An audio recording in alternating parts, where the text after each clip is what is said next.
Hello everyone. এখন আমি তোমাদের সঙ্গে সমুদ্র জলের লবণতা সম্পর্কে আলোচনা করব। তো দেখো, এই সমুদ্র স্রোত সৃষ্টির ক্ষেত্রে সমুদ্র জলের লবণতা একটা বিশেষ গুরুত্বপূর্ণ ভূমিকা পালন করে, এবং তার সঙ্গে সঙ্গে আমাদের যে খাদ্য লবণ আছে সেই খাদ্য লবণও কিন্তু এই সমুদ্রের লবণ থেকেই কিন্তু আসে। তো এই সমুদ্র জলের লবণতা কি, এর উৎস কি, এর কি কি নিয়ন্ত্রক আছে, এটা কিভাবে বন্টিত হয় গোটা বিশ্ব জুড়ে, উল্লম্ব বন্টন, আনুভূমিক বন্টন, এরকম অনেক বিষয় নিয়ে আমি তোমাদের সঙ্গে এই ভিডিওতে আলোচনা করতে চলেছি। তো তোমরা একটু মন দিয়ে শোনো, দেখো জিনিসটা অনেকটাই কিন্তু তোমাদের পরিষ্কার হয়ে যাবে। তাহলে দেখো, সমুদ্র জলের লবণতা সম্পর্কে জানতে গেলে প্রথমে আমাদের যেটা জানতে হবে সেটা হচ্ছে যে সমুদ্র জলের লবণতা জিনিসটা কি। ঠিক আছে, তাহলে সমুদ্র জলের লবণতা কি এবং তার বৈশিষ্ট্য, এটা আমরা প্রথমেই জানবো। তাহলে লবণতা কোন জিনিসটাকে বলছে? বলছে যে সমুদ্র জলে দ্রবীভূত লবণাক্ত পদার্থের ঘনত্বকেই লবণতা বোঝায়। অর্থাৎ লবণাক্ত পদার্থ বলতে শুধু নুন নয়, তার বাইরেও কিছু কিছু সামান্য জিনিস আছে যেগুলো কিন্তু লবণাক্ততাটাকে তোমার করে, মানে উপস্থাপন করে। তাহলে সমুদ্র জলে দ্রবীভূত লবণাক্ত পদার্থের ঘনত্বকে লবণতা বলছে। এবার সংজ্ঞা বলছে, নির্দিষ্ট পরিমাণ সমুদ্র জলে দ্রবীভূত লবণের মোট ওজন বা পরিমাণকে এক কথায় সামুদ্রিক লবণতা বলা হয়। বেশিরভাগ সমুদ্রে প্রতি 1000 গ্রাম জলে প্রায় 35 গ্রাম লবণ দ্রবীভূত থাকে। তাহলে 1000 গ্রামে বা 1 কেজি জলে তোমার 35 গ্রাম লবণ কিন্তু দ্রবীভূত থাকে। তাহলে এই হচ্ছে তোমার লবণতার একটা পার্সেন্টেজ। এবার দেখো, এই যে সমুদ্র জলে যে লবণতা আছে, এই লবণতার কতগুলো বৈশিষ্ট্য আছে বা প্রকৃতি আছে, সেইগুলো কি কি। প্রথম যেটা সেটা হচ্ছে এই যে 1000 গ্রাম হিসাবে তোমার দ্রবীভূত থাকে, এটা হচ্ছে প্রথম একটা। 2 নাম্বার কি আছে দেখো, বলছে যে সমুদ্র জলের লবণতা সাধারণত স্থিতিশীল প্রকৃতির। অর্থাৎ লবণতার কিন্তু স্থিতিশীল প্রকৃতিরই হয়ে থাকে। একটা নির্দিষ্ট জায়গাতে লবণতার কিন্তু সময়ের সঙ্গে সঙ্গে খুব বেশি কিন্তু পরিবর্তন হয় না। ঋতু পরিবর্তন বা অন্যান্য কারণে হয়তো সামান্য পরিবর্তন হয়, কিন্তু খুব বেশি পরিবর্তন হয় না। তারপর 5 নম্বর কী হচ্ছে, সমুদ্রের গভীরতর অংশেও লবণের মাত্রাগত পরিমাণ খুব একটা পরিবর্তিত হয় না। 6 কি, সাধারণত বৃষ্টিপাত, হিমবাহ গলন এবং নদীর জলের কারণে সমুদ্র জলের উপরের স্তরের লবণতা কমতে বা বাড়তে পারে। অর্থাৎ গভীর অংশের পরিবর্তন কিন্তু হয় না, উপরের অংশের সামান্য পরিবর্তন হতে পারে। 7 নাম্বার কি বলছে, সমুদ্র জলের মধ্যে বহু প্রকার গ্যাস ও খনিজ দ্রব্য মিশ্রিত থাকে। 7 নাম্বার কি, কখনো কখনো অত্যধিক ধাতব উপকরণের জন্য সমুদ্রের লবণযুক্ত জল কষাটে, অর্থাৎ সাধারণ জলের থেকে এর স্ফুটনাঙ্ক এবং হিমাঙ্ক কিন্তু বেশি। তাহলে এই হচ্ছে তোমার সমুদ্র জলের লবণতা এবং তার প্রকৃতি বা বৈশিষ্ট্য সম্পর্কে একটা ধারণা। এরপরে যেটা আছে যে সমুদ্র জলের লবণতার উৎসগুলি কি কি। তাহলে এই যে সমুদ্র জলটা যে ক্রমশ লবণাক্ত হচ্ছে, এটা কোথা থেকে আসছে, অর্থাৎ লবণতার উৎসগুলি কি কি। দেখো, বলছে সমুদ্র জলে লবণতা প্রাপ্তি ঘটে নানা প্রকার উৎস থেকে। এর মধ্যে উল্লেখযোগ্য হচ্ছে প্রথম যেটা, সেটা হচ্ছে যে সমুদ্র বক্ষে ক্ষয়প্রাপ্ত শিলা ও জৈব পদার্থ থেকে লবণ নিঃসৃত হয়। তাহলে ক্ষয়প্রাপ্ত শিলা এবং জৈব পদার্থ যেগুলো সমুদ্র বক্ষে আছে, সেখান থেকে কিন্তু লবণ নিঃসৃত হয়। 2 নম্বর কি, স্থল বিধৌত করে নদী কর্তৃক বাহিত লবণ যা সমুদ্রে এসে পড়ে। তাহলে নদীগুলো কোথায় এসে পড়ে গো? সমুদ্রে এসে পড়ছে। এবং নদীগুলো তোমার যখন স্থলভাগের ওপর দিয়ে, মানে স্থলভাগে ক্ষয় হচ্ছে, তখন কি হচ্ছে, ওই স্থলভাগের মধ্যে যে খনিজ উপাদান, যে লবণ যেটা আছে, সেটা কিন্তু তোমার নদীর মাধ্যমে বয়ে এসে সমুদ্রে পড়ছে। তবে এর পরিমাণ সমুদ্র জলের মোট লবণের শতকরা মাত্র 2 ভাগ। তাহলে এর পরিমাণটা কিন্তু কম। অর্থাৎ নদী দ্বারা যেটুকু আসে সেটা 2% মোটে আসে, বাকি 98% কিন্তু তোমার 8%-এর বেশিরভাগটাই কিন্তু ওই সমুদ্রবক্ষে যে ক্ষয়প্রাপ্ত শিলা এবং জৈব পদার্থ যেগুলো থাকে, অর্থাৎ সমুদ্রে যে জীব বৈচিত্র্য, সেখান থেকে কিন্তু আসছে। এরপর দেখো 3 নম্বর কি, সমুদ্রের অভ্যন্তরে অগ্নুৎপাতজনিত লাভার নিঃসরণে মিশ্রিত লবণ। অর্থাৎ ওই লাভা, অর্থাৎ ভূ অভ্যন্তরের যে ম্যাগমাটা যখন লাভা হিসাবে প্রবাহিত হচ্ছে ভূ অভ্যন্তরে অগ্নুদ্গম ঘটলে, তখন সেই লাভার সঙ্গে যে খনিজ হিসাবে যে লবণটা মিশ্রিত থাকছে, সেটাও কিন্তু হয়। তাহলে বলছে যে সকল অঞ্চলে সমুদ্রে অধিক পরিমাণ নদীর জল এসে পড়ে, সেখানে লবণতা কিন্তু কম হয়। বুঝতে পারছো? তাহলে সেখানে যেহেতু জলটার পরিমাণটা বেড়ে যাচ্ছে, তাই সেখানে কিন্তু লবণতার পরিমাণটা কম হচ্ছে। যেমন বাল্টিক সাগরের জল কম লবণাক্ত, আবার স্থলবেষ্টিত সমুদ্রে বাষ্পীভবন বেশি হলে লবণতা অধিক হয়। অর্থাৎ তোমার জলটা বাষ্পীভূত হয়ে যাচ্ছে, লবণটা তোমার বাষ্পীভূত হতে পারছে না, ফলে তোমার ওখানে লবণতাটা বেড়ে যাচ্ছে। যেমন লোহিত সাগরের জল আবার আরব সাগরের তুলনায় বেশি লবণাক্ত হয়। তাহলে এই হচ্ছে তোমার সমুদ্র জলের লবণতার উৎস। এরপরে প্রশ্ন যেটা আছে সেটা হচ্ছে যে সমুদ্র জলে কোন কোন লবণ দ্রবীভূত থাকে। তাহলে দেখো আমাদের সমুদ্রে যে লবণতার পরিমাণটা অর্থাৎ কোন কোন দ্রবণ দ্রবীভূত থাকছে সেটা সম্পর্কে আমাদের একটা ধারণা জানতে হবে। যে সমুদ্রের জল বিভিন্ন প্রকার লবণের উৎস, নানা প্রকার লবণ সমুদ্রের জলে দ্রবীভূত অবস্থায় থাকে। এর মধ্যে সোডিয়াম ক্লোরাইড, দেখো এটা হচ্ছে আমাদের খাদ্য লবণ, অর্থাৎ আমরা যে খাদ্য হিসাবে যে লবণটা গ্রহণ করছি সেটা কিন্তু হচ্ছে সোডিয়াম ক্লোরাইড, যার পরিমাণটা কিন্তু হচ্ছে সব থেকে বেশি পরিমাণ। এটি একটি খাদ্য লবণ। অন্যান্য লবণের মধ্যে রয়েছে magnesium chloride, sodium sulphate, calcium chloride, potassium chloride, sodium bicarbonate, potassium bromide এবং স্ট্রনসিয়াম ক্লোরাইড প্রভৃতি। তাহলে এরপরও কিন্তু আরও অনেক লবণ আছে যেগুলো তোমার এখানে উল্লেখ করা হয়নি। তাহলে এখানে সবথেকে মানে মজার বিষয় হচ্ছে যে আমরা যে লবণটা তোমার খাদ্য হিসাবে গ্রহণ করছি সেটার পরিমাণটা কিন্তু সব থেকে বেশি। এখানে দেখো শতকরা টেবিলটা দেওয়া হয়েছে, এখানে কিন্তু 77%, অর্থাৎ প্রায় 80%ও তুমি বলতে পারো যে 80% কিন্তু ওই আমাদের খাদ্য লবণটাই কিন্তু সমুদ্র জলে দ্রবীভূত থাকে। বাকি ধরো যেগুলো আছে সেগুলো বাকি 20%-এর মধ্যে থাকছে। তাহলে এই হচ্ছে তোমার সমুদ্র জলের লবণতার পরিমাণ বা বন্টন সম্পর্কে একটা ধারণা। এরপর দেখো কোন যন্ত্রের সাহায্যে সমুদ্র জলের লবণতা পরিমাপ করা হয়। স্যালাইনোমিটার। স্যালাইন মানে হচ্ছে লবণ, ঠিক আছে। আমাদের যে মানুষ অসুস্থ হলে যে স্যালাইন ব্যবহার করা হয় ওটা কি, ওটা লবণ জল, আর অন্য কিছু নয়। তো ওই যে লবণ জল যেটা আছে সেটাই হচ্ছে তোমার স্যালাইনোমিটার যন্ত্রের সাহায্যে তোমার ওই সমুদ্র জলের লবণতা পরিমাপ করা হয়। এরপর দেখো যেটা আছে ওই যে সমুদ্র জলে লবণতার তারতম্যের কারণগুলি কি কি, অর্থাৎ সমুদ্র জলে যে লবণতাটা কখনো বাড়ে কখনো কমে, আবার কোনো সাগরে লবণতা অত্যধিক বেশি, কোনো সাগরকে মৃতের সাগর বলছে কারণ লবণতা এত বেশি যে সেখানে কোনো প্রাণী বসবাস করতে পারছে না। তাহলে এই যে তোমার তারতম্যগুলো হয় এটার কারণ কি বা নিয়ন্ত্রকগুলি কি কি, অর্থাৎ কোন কোন উপাদান দ্বারা সমুদ্র জলের লবণতাটা তোমার নিয়ন্ত্রিত হয় এটা আমাদেরকে জানতে হবে। তাহলে প্রথম যেটা আছে দেখো, প্রথম যেটা আছে সেটা হচ্ছে বাষ্পীভবন, ঠিক আছে। বাষ্পীভবন মানে জলীয় বাষ্প যখন অত্যধিক তাপে বাষ্পীভূত হয়ে যায় সেটাকে বলছে। তো বলছে বাষ্পীভবন বেশি হলে জলে লবণতার ঘনত্ব বেড়ে যায়, ফলে জল অধিক লবণাক্ত হয়ে পড়ে। পারস্য উপসাগরের জল এই কারণে আরব সাগরের অপেক্ষা বেশি লবণাক্ত হয়। তাহলে এই হচ্ছে তোমার বাষ্পীভবনের কারণ, বাষ্পীভবনের জন্য লবণতা নিয়ন্ত্রণ। এরপর দেখো বৃষ্টিপাত, বলছে বৃষ্টিপাত বেশি হলে সমুদ্রে মিষ্টি জলের পরিমাণ বাড়ে, ফলে জলে লবণতার পরিমাণ হ্রাস পায়। বৃষ্টিপাত কম হলে মিষ্টি জলের মিশ্রণ কম ঘটে বলে জলে লবণতা বেশি থাকে। অতিবৃষ্টি হলে জলের লবণতা কমে এবং খরা হলে বৃষ্টিপাতের তুলনায় বাষ্পীভবন বেশি হয় বলে জলের লবণতা বাড়ে। তাহলে দেখো বৃষ্টিপাত বেশি হলে লবণতা কমবে আর বৃষ্টিপাত কম হলে লবণতা বাড়বে, এই হচ্ছে মানে একটা বৈপরীত্য সম্পর্ক বর্তমান, এটা বলতে পারো। 3 নম্বর কি, নদীবাহিত জল, এটাও কিন্তু বৈপরীত্য সম্পর্ক, অর্থাৎ নদীবাহিত জলের পরিমাণ যদি বেশি হয় লবণতা কমবে আর যদি তোমার কম হয় তাহলে লবণতা বাড়বে। দেখো বলছে নদী সমুদ্রে এসে মিশলে নদীবাহিত বিপুল পরিমাণ মিষ্টি জল যাতে লবণের পরিমাণ সামান্যই থাকে সমুদ্রে এসে পড়ে, ফলে সমুদ্রের লবণাক্ত জলের সঙ্গে সুমিষ্ট জলের মিশ্রণে সমুদ্র জলের লবণতা হ্রাস পায়। যত অধিক সংখ্যক নদী যত বেশি পরিমাণে সমুদ্র এনে ফেলবে সমুদ্র জলের লবণতা কিন্তু তত কম হবে। বাল্টিক সাগরে এত অধিক পরিমাণ নদী এসে পড়ে যে এই সাগরের জলে লবণাক্ততার পরিমাণ হয় মাত্র 5।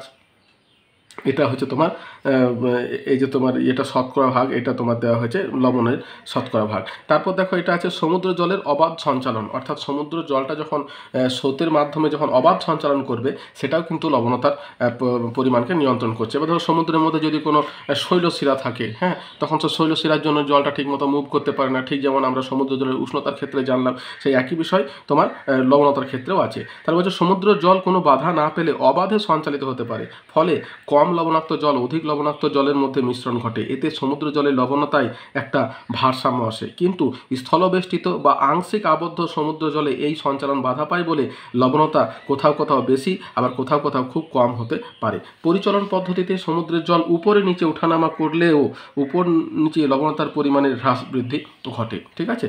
এরপর দেখো এটা গেল সমুদ্র জলের অবাধ সঞ্চালন। এরপর দেখো জোয়ার ভাটা, অর্থাৎ জোয়ার ভাটার প্রভাব। বলছে জোয়ারের সময় নদীর ভিতরে সমুদ্রের লবণাক্ত জল প্রবেশ করে, কিন্তু ভাটার সময়ে নদীর মিষ্টি জল সমুদ্রে ঢোকে। এর ফলে নদীর জলের সঙ্গে সমুদ্রের জলের মিশ্রণ ঘটায় মোহনার কাছে সমুদ্র জলের লবণতা কিছুটা হ্রাস পায়। অর্থাৎ যত গভীর সমুদ্রের দিকে যাব তত কিন্তু লবণতার পরিমাণটা তোমার বাড়তে থাকবে, ঠিক আছে। এরপর দেখো বায়ু প্রবাহ এবং গতিবেগ। বলছে বায়ু প্রবাহ সমুদ্র স্রোতের অন্যতম কারণ। এর ফলে সমুদ্রে জলের স্থানান্তর এবং বিভিন্ন লবণতার জলের মিশ্রণ ঘটে। দ্রুতগামী বায়ু প্রবাহ, বিশেষত ঘূর্ণিঝড় ইত্যাদি সময়ে অস্বাভাবিক হারে জলের সঞ্চালন ঘটে। এর ফলেও সাময়িকভাবে লবণতার পরিবর্তন ঘটে। এরপর দেখা যাচ্ছে হিমশৈলের গলন, অর্থাৎ হিমশৈল মানে তোমার হিমের পাহাড় যেটা, সেটাকে বলছে হিমশৈল। বলছে মেরুপ্রান্তীয় অঞ্চলে গ্রীষ্মের প্রচুর সংখ্যায় বিশাল আয়তন হিমবাহ ভেঙে আলাদা হয়ে গিয়ে সমুদ্রে ভাসমান হয় এবং পরে গলে গিয়ে সমুদ্রে মিষ্টি জলের পরিমাণ বাড়ায়। এর ফলে মেরু প্রদেশের সমুদ্র জলে লবণতার হ্রাস ঘটে। তাহলে এই হচ্ছে তোমার সমুদ্র জলের লবণতার এই 7টি নিয়ন্ত্রকের কথা এখানে বলা হয়েছে এবং এই 7টি নিয়ন্ত্রক হলেই কিন্তু মোটামুটি তোমাদের ক্লিয়ার হয়ে যাবে। ঠিক আছে, তাহলে এই হচ্ছে তোমার সমুদ্র জলের লবণতার তারতম্যের কারণ বা সমুদ্র জলের লবণতার নিয়ন্ত্রক। এরপর যেটা আছে সেটা বলছে যে ঋতু পরিবর্তনের সঙ্গে কিভাবে সমুদ্র জলের লবণতা পরিবর্তিত হয়। তাহলে দেখো, ঋতু বলতে আমাদের গ্রীষ্ম, বর্ষা, শরৎ, শীত, এই 4টে ঋতুতে কি হয়, বর্ষার বা বৃষ্টির পরিমাণটা কিন্তু পরিবর্তন ঘটে এবং যখনই পরিবর্তন ঘটে তখন কিন্তু যে সমস্ত অঞ্চলে এই বৃষ্টির জল পড়ে সেখানে কিন্তু লবণতার পরিবর্তন হয়ে থাকে। দেখো, বিভিন্ন সময়ে সমুদ্র জলের লবণতার পরিবর্তন। 1 নম্বর কি বলছে, বছরের বিভিন্ন সময়ে সমুদ্র জলে লবণতার তারতম্য হয়। বর্ষা ঋতুতে প্রচুর পরিমাণে বৃষ্টির মিষ্টি জল সমুদ্রে পতিত হয় বলে সমুদ্র জলে লবণতা হ্রাস পায়। বর্ষায় নদীগুলিতেও প্রচুর সুপেয় জল বাহিত হয় বলে সমুদ্রে মিষ্টি জলের যোগান বাড়ে, ফলে লবণতার হ্রাস ঘটে। আর কি, উষ্ণ ঋতুতে বৃষ্টিপাতের তুলনায় বাষ্পীভবন বেশি হয় বলে এই সময় সমুদ্র জলে লবণতা বৃদ্ধি ঘটে। আর 3 নম্বর কি, গ্রীষ্মকালীন বর্ষা ঋতুযুক্ত অঞ্চলে গ্রীষ্মকালে লবণতা হ্রাস পায়, শীতকালে বৃষ্টিযুক্ত অঞ্চলে শীতকালে লবণতা হ্রাস ঘটে। অর্থাৎ তোমার ঋতু পরিবর্তনের সঙ্গে সঙ্গে যেখানে যেমন বৃষ্টিপাত হয় সেই বৃষ্টিপাতের সঙ্গে সমুদ্র জলে লবণতার বৈপরীত্য সম্পর্ক, অর্থাৎ তোমার বাড়লে কমবে, কমলে বাড়বে, এই সম্পর্কটা কিন্তু বিদ্যমান। তাহলে এই হচ্ছে তোমার সমুদ্র জলের লবণতার ঋতুর সঙ্গে তার সম্পর্ক। এরপর দেখো যেটা আছে সেটা বলছে যে উত্তর গোলার্ধের তুলনায় দক্ষিণ গোলার্ধে লবণতা বেশি কেন। তাহলে দেখো, উত্তর গোলার্ধের তুলনায় দক্ষিণ গোলার্ধে লবণতার পরিমাণটা কিন্তু বেশি হয়। এবার দেখো, উত্তর গোলার্ধে কি হয়, স্থলভাগের পরিমাণটা তোমার বেশি, দক্ষিণ গোলার্ধে কিন্তু কম। এবারে কি হচ্ছে, দক্ষিণ গোলার্ধে তোমার লবণতার পরিমাণটা বেশি হচ্ছে কেন, তাহলে সেটা সম্পর্কে আমরা এবারে আলোচনা করব। তাহলে দেখো, তার কারণটা কি, প্রথম হচ্ছে উন্মুক্ত সমুদ্র। তাহলে দেখো, দক্ষিণ গোলার্ধে কিন্তু সমুদ্র কিন্তু উন্মুক্ত। দেখো, দক্ষিণ গোলার্ধে অধিকাংশ সমুদ্রই উন্মুক্ত এবং বিস্তৃত হওয়ায় বাষ্পীভবন অতি দ্রুত ঘটে, ফলে সামুদ্রিক লবণতার পরিমাণ বেড়ে যায়। উদাহরণ, দক্ষিণ আটলান্টিক, দক্ষিণ প্রশান্ত, দক্ষিণ ভারত মহাসাগর। এখানে দক্ষিণ শুধু এসেছে, ভারত মহাসাগরটা আসেনি। তো এইগুলোই হচ্ছে তোমার উদাহরণ হিসাবে তোমার গ্রহণ করা হয়েছে।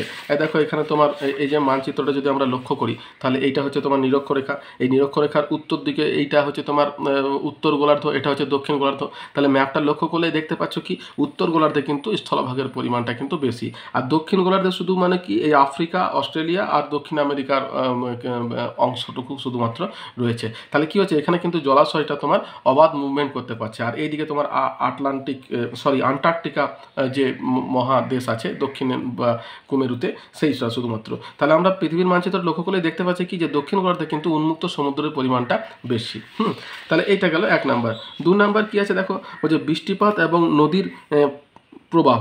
তাহলে উত্তর গোলার্ধে মহাদেশীয় ভূমিভাগ অত্যন্ত বেশি থাকায় সেখানে উদ্ভূত প্রচুর সংখ্যক নদ নদী, যেমন অ্যামাজন, কঙ্গো, সমুদ্রে অতিরিক্ত মিষ্টি জল সংযোগ করে লবণতার পরিমাণ কমিয়ে দেয়। অন্যদিকে দক্ষিণ গোলার্ধে জলভাগের পরিমাণ বেশি হওয়ায় এখানে বৃহৎ সংখ্যক নদ নদীর পরিমাণ কম, ফলে সামুদ্রিক জলের লবণতাও কিন্তু যথেষ্ট বেশি। তাহলে উত্তর গোলার্ধে দেখো, যেহেতু স্থলভাগটা বেশি আছে, ফলে কি হচ্ছে, উত্তর গোলার্ধে তোমার নদীর সংখ্যাটাও বেশি, এবং নদীর সংখ্যাটা বেশি হওয়াতে কি হচ্ছে গো, বৃষ্টিপাতের জল বা তোমার নদীর জলগুলো তোমার বেশি পরিমাণে সমুদ্রে এসে মিশছে, ফলে লবণতাটা কমে যাচ্ছে।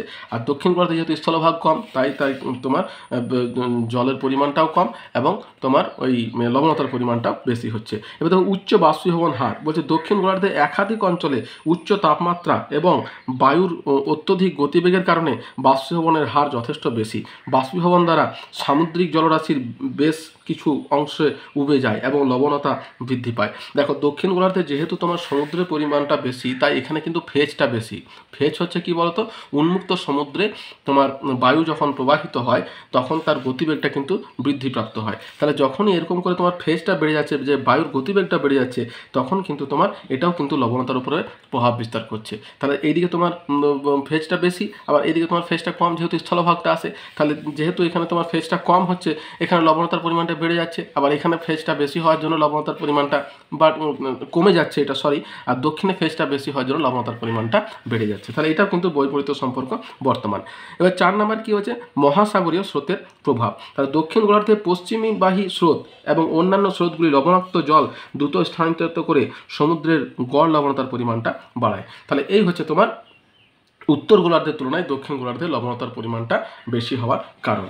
তাহলে এটা গেল তোমার আমাদের একটা সাধারণ ধারণা যে উত্তর গোলার্ধের তুলনায় দক্ষিণ গোলার্ধে লবণতার পরিমাণটা বেশি কেন হয়।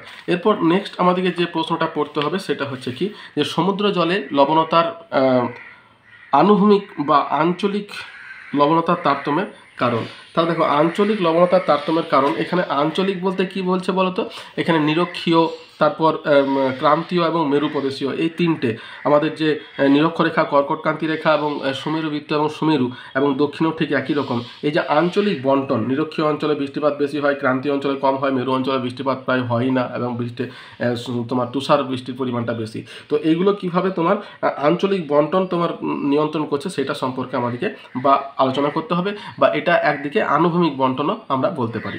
তাহলে দেখো নিরক্ষীয় অঞ্চলে স্বল্প লবণতার কারণটা কি, অধিক বৃষ্টিপাত, এখানে সারা বছর কোনো ঋতু পরিবর্তন হয় না, অধিক বৃষ্টিপাত হয়, যার জন্য তোমার নিরক্ষীয় অঞ্চলে লবণতাটা হয় কম। এই দেখতে পাচ্ছ এই যে নিরক্ষরেখা, এই নিরক্ষরেখা বরাবর কিন্তু এই যে অঞ্চলগুলো আছে এখানে কিন্তু লবণতার পরিমাণটা কম হয়।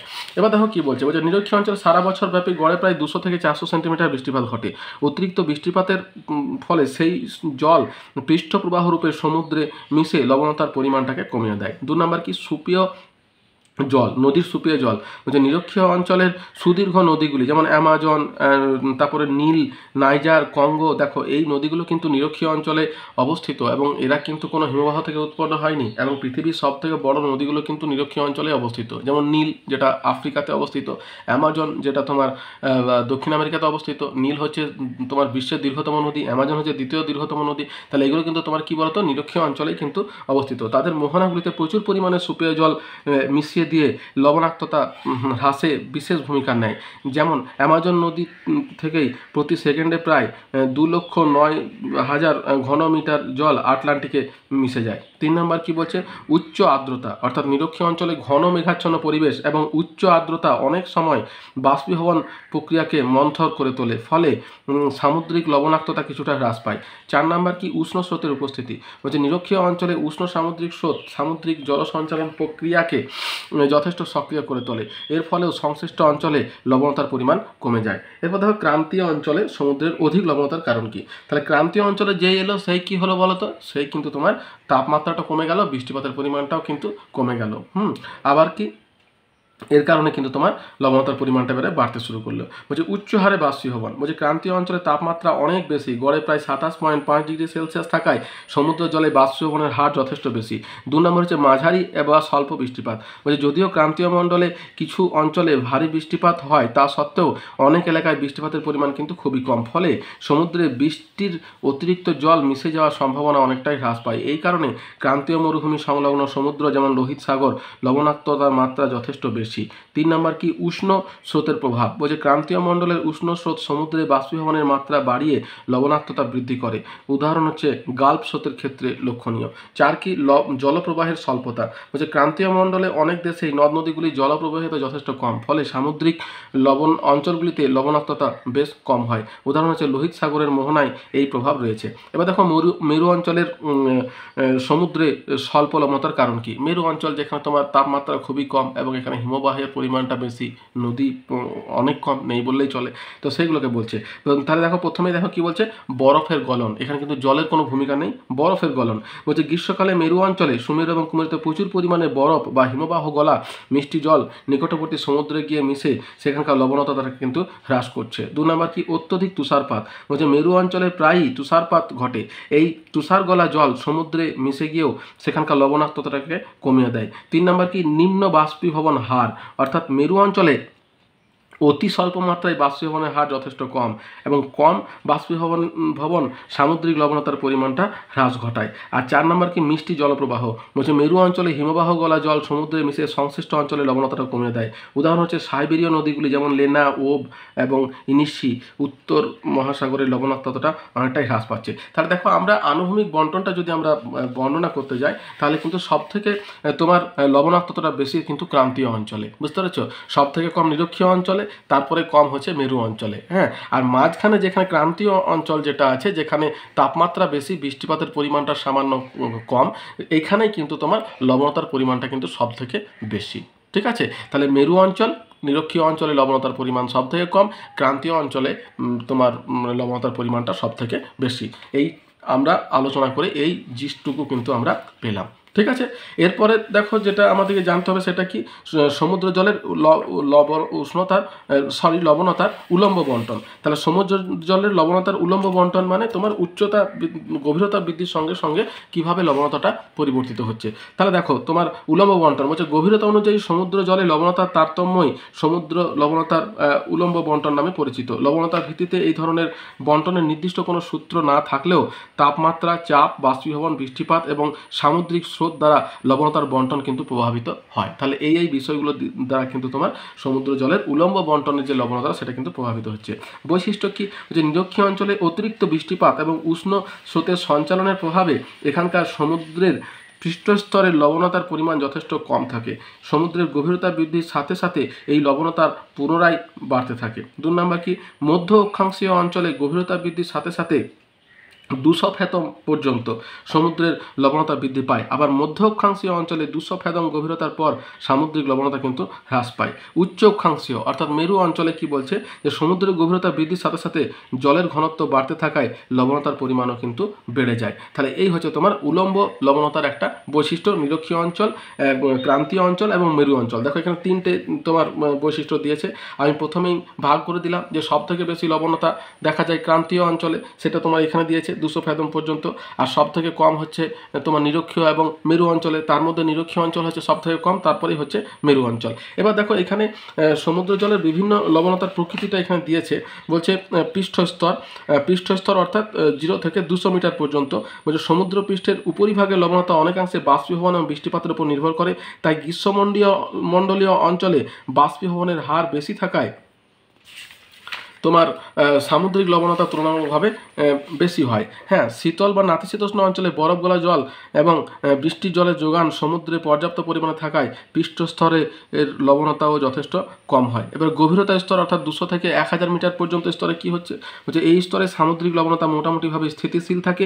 অবশ্য মেরু অঞ্চলের সমুদ্রের মধ্যম গভীরে শীতল এবং উষ্ণ স্রোতের সংমিশ্রণ ঘটায় এখানকার লবণতা 34 থেকে 35 PSU এর মধ্যে থাকে।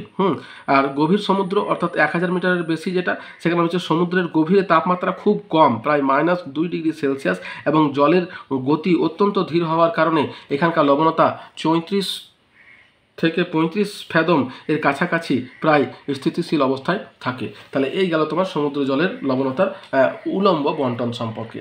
তো এটা গেল তোমার উলম্ব বন্টন। এবার দেখো মরুসাগরকে মৃতের সাগর বলে কেন। তাহলে দেখো এই যে মরুসাগরকে মৃতের সাগর বলছে, তার কারণ হচ্ছে এখানকার অত্যধিক লবণতা। এখানে কিন্তু কোনো জীবন্ত জীব মানে সমুদ্র জলে বসবাস করতে পারে না, মানে ডাইভার্সিটিটা পুরোপুরি 0 বলতে পারো, যার জন্য একে তোমার মৃতের সাগর বলছে। দেখো মরু অঞ্চলের জল এত লবণাক্ত যে এই মরুসাগরের জল, আমি ভুল বললাম, মরুসাগরের জল এত লবণাক্ত যে এই জল জলজ প্রাণী এবং উদ্ভিদ জন্মানোর অনুকূল নয় বলে এদের সংখ্যা খুব বিরল। এই জন্য মরুসাগরকে মৃতের সাগর বা ডেড সি বলা হয়। এই সাগরের অপর নাম লবণ সাগর। তাহলে মরুসাগর, লবণ সাগর, মৃতের সাগর 3টে কিন্তু একই জিনিস। ঠিক আছে, ডেড সি। এরপরে দেখো যেটা আছে সেটা হচ্ছে যে আইসোহেলাইন বা সমলবণতা রেখা। তাহলে এটা কাকে বলে তোমরা নিজেরাই বলতে পারবে। তাহলে যে কাল্পনিক রেখা দ্বারা সমুদ্রের সমান লবণতাযুক্ত স্থানগুলিকে অঞ্চলগুলিকে যুক্ত করা হয় তাকেই বলা হয় সমলবণতা রেখা বা আইসোহেলাইন। হ্যাঁ, তাহলে দেখো বলছে সমুদ্রের সম পরিমাণ লবণতা বিশিষ্ট অঞ্চলকে যুক্ত করলে যে কাল্পনিক রেখা পাওয়া যায় তাকে আইসোহেলাইন বা সমলবণতা রেখা বলা হয়। নেক্সট কি আছে দেখো, হ্যালোক্লাইন বলতে কি বোঝো, বা লবণতার অবক্রম। তাহলে হ্যালোক্লাইন বা লবণতার অবক্রম অর্থাৎ গভীরতা বৃদ্ধির সঙ্গে সঙ্গে লবণতার পরিবর্তন। দেখো হ্যালোক্লাইন বলছে সমুদ্রের জলের উষ্ণতার মতো লবণতার ক্ষেত্রেও দেখা যায় 300 থেকে 1000 মিটার গভীরতায় অতি দ্রুত হারে পরিবর্তন। অর্থাৎ প্রথমে 300 পর্যন্ত একটা স্বাভাবিক পরিবর্তন থাকে, কিন্তু যখনই 300 থেকে বেশি হয়ে যায় অর্থাৎ 1000 মিটার পর্যন্ত কিন্তু এই পরিবর্তনটা খুব বেশি হারে হয়ে থাকে। উচ্চ অক্ষাংশে অর্থাৎ 300 থেকে 1000 মিটারের মধ্যে গভীরতা বৃদ্ধির সঙ্গে সঙ্গে লবণতা দ্রুত হারে হ্রাস পায় এবং নিম্ন অক্ষাংশে লবণতা 300 থেকে 1000 মিটার গভীরতায় বৃদ্ধির সঙ্গে সঙ্গে দ্রুত হারে বৃদ্ধি পায়। তাই 300 থেকে 1000 মিটার গভীরতার লবণতা পরিবর্তনজনিত স্তরটিকে হ্যালোক্লাইন স্তর বলা হয়। তাহলে এই হচ্ছে তোমার লবণতার অবক্রম বা হ্যালোক্লাইন স্তর। এরপর দেখো লবণতার সামঞ্জস্য বলতে কি বোঝো। তাহলে আমাদের এই যে লবণতার যে সমুদ্র জলের যে লবণতা আছে সেটা যেমন তোমার সামঞ্জস্য বিধান করার চেষ্টা করে সমুদ্র স্রোতের মাধ্যমে হোক বা বাষ্পীভবন ইয়ের মাধ্যমে হোক, ঠিক যেমন তোমার ঘনত্ব বা উষ্ণতারও হয়, ঠিক একই রকমভাবে লবণতারও কিন্তু সামঞ্জস্য রক্ষার চেষ্টা করা হয়। তাহলে লবণতার সামঞ্জস্য কোনটাকে বলছে, যে বৃষ্টিপাত, বাষ্পীভবন এবং নদীর প্রবাহ ইত্যাদি বিভিন্নভাবে সামুদ্রিক লবণতার পরিমাণকে বাড়াতে বা কমাতে উল্লেখযোগ্য ভূমিকা পালন করে, ফলে সমুদ্রের লবণতার মধ্যে একটি নির্দিষ্ট ভারসাম্য বজায় থাকে। বুঝতে পারছো? অর্থাৎ লবণতাটা যে খুব বেশি বেড়ে যায় তা কিন্তু হয় না, একটা নির্দিষ্ট ইয়ের পরে সেটা কিন্তু এই সমস্ত তোমার কারণে সে বৃষ্টিপাত হোক, বাষ্পীভবন হোক, নদীর জলের প্রবাহ হোক, এইসবের মাধ্যমে তোমার এই প্রবাহটা কিন্তু তোমার বজায় থাকে এবং চক্রাকারে সমুদ্রের জলের লবণতাটা কিন্তু মোটামুটি স্থিতিশীল থাকে। কিন্তু যেগুলোতে বেশি, যেমন মরুসাগরকে মৃতের সাগর বলছে, তাহলে ওইটা কি, ওইখানে লবণতাটা কিন্তু বরাবরই বেশি, আর যেখানে তোমার সামঞ্জস্য অবস্থায় থাকছে সেখানে কিন্তু বরাবর সামঞ্জস্য অবস্থাতেই থাকছে। এটাকে বলছে তোমার লবণতার সামঞ্জস্য। ঠিক আছে, তাহলে এই গেল তোমার লবণতার সম্পর্কে একটা বর্ণনা। দেখো যদি আমার ভিডিওটা তোমাদের ভালো লেগে থাকে তাহলে একটা লাইক দিও, বন্ধুদের সঙ্গে শেয়ার করো, আর চ্যানেলটা সাবস্ক্রাইব করে রাখো। যদি কোনো প্রশ্ন থাকে আমাকে কমেন্ট বক্সে কমেন্ট করো, আমি তোমাদের প্রশ্নের উত্তর দেওয়ার চেষ্টা করব। তাহলে এত দূর পর্যন্তই, দেখা হচ্ছে পরের ভিডিওতে। ধন্যবাদ।